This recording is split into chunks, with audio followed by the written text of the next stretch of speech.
நீங்க ஓட் சோரி பண்ணி தான் ஜெயிச்சிங்களா? அந்த சீர்திருத்தம் வேணாமா? நான் கேட்கலாம் இல்லீங்களா? கிட்டத்தட்ட 4379 டியூப்ளிகேட் ஓட்டர்ஸ் இருக்காங்க குளத்தூர் தொகுதியில.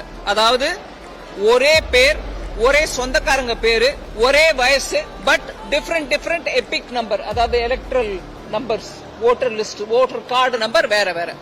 4379 டியூப்ளிகேட் ஓட்டர்ஸ் குளத்தூர்ல. உதாரணத்துக்கு நான் ஏதோ குத்து மதிப்பா சொல்லலைங்க, உதாரணத்துக்கு சொல்றேன்.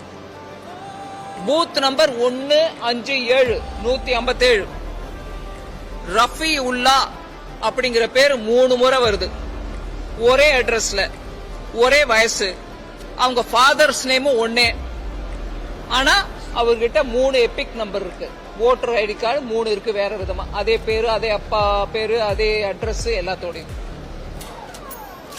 அதே மாதிரி ஒரு ரஃப் எஸ்டிமேட் குத்து மதிப்பா சொல்றது 9133 ஓட்டர் ஃபேக் அட்ரஸ்ல இருக்காங்க குளத்தூர்ல.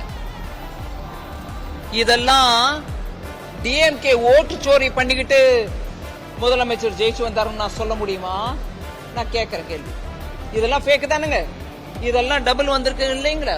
இதெல்லாம் நீக்கிறதுக்கான முயற்சி தான் எஸ்ஐஆர். இல்ல எங்களுக்கு எஸ்ஐஆர் வேணாம்னா இந்த ஓட்டு ஃபேக் ஓட்டு 3 எபிக் நம்பர் ஒரே ஆளுகிட்ட இதெல்லாம் வச்சுக்கிட்டு நீங்க ஜெயிச்சீங்களா? நீங்க ஓட் சோரி பண்ணி தான் ஜெயிச்சீங்களா? அந்த சீர்திருத்தம் வேணாமா? நான் கேட்கலாம் இல்லீங்களா? உங்க ப்ரொடெஸ்ட் எஸ்ஐஆருக்கு எகெயின்ஸ்ட்னா உங்க தொகுதியில இருக்கிற இந்த ஃபேக் ஐடிஸ் எல்லாத்தையும் எப்படி நீக்கிறது? அது வேணுமா உங்களுக்கு? அதனாலதான் ஜெயிச்சீங்களா?